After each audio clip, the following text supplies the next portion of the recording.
Joined now by David Yellen, who's the former editor of the Sun newspaper and host of the podcast When It Hits the Fan. David Yellen, it's good to have you on the programme. It really has hit the fan for Andrew Windsor tonight, hasn't it? Good evening, Matt. Yeah, we have never seen anything like this before. I think the first thing I would say, and I've literally jumped off the tube to run in the studio, so I'm still sweating, is this is a superb statement by the Palace. They have got the other side of this crisis, and they've made the crisis about the victims.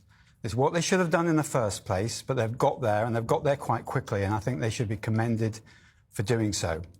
But this is a crisis that will now run for days and days. We've not seen anything like this since the death of Diana, but I think in the end, the King will win the day. But it's also a little bit more complicated than the statement would imply, isn't it? Because for the title Prince to be taken away, you need an Act of Parliament, don't you? So this will be in the House of Commons, and it could be quite a bruising debate. This is exactly what the royal family tries to avoid.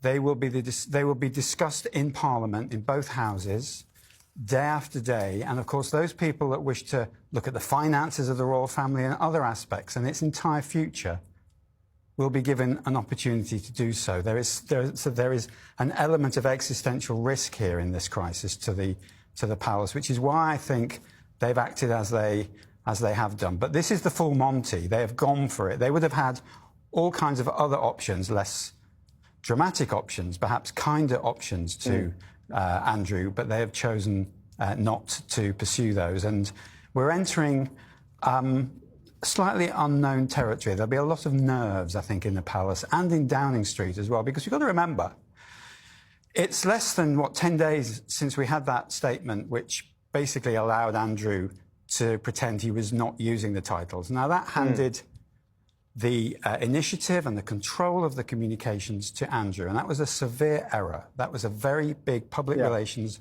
mistake by the Palace. But what they've done today, this evening, puts that right with knobs on. But there are still other questions, aren't there? There's the money.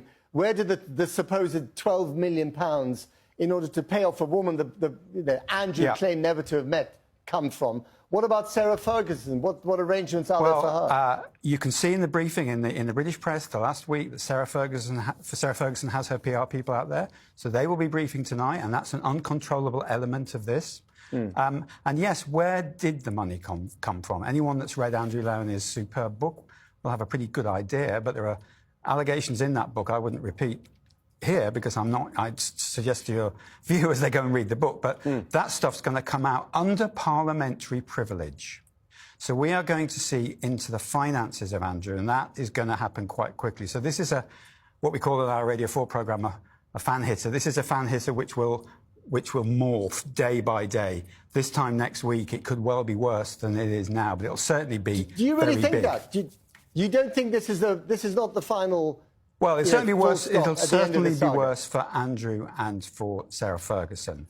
The global nature of this, the fact that it's going to be discussed in Parliament, I don't know how quickly they'll get time to do so, but we have a very febrile atmosphere in the country at the moment. Just look at the polls.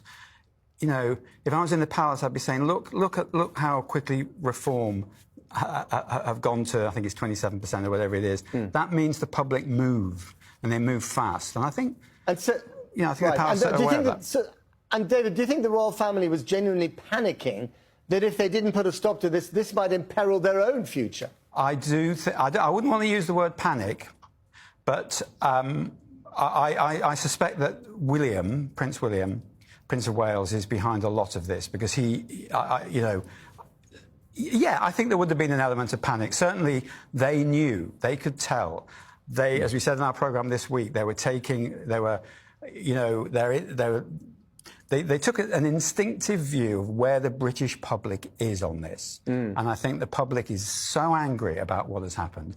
But this will put the statement and the follow-up will show. We've never seen, have you ever seen a statement like this from the Palace? I have never seen anything like it.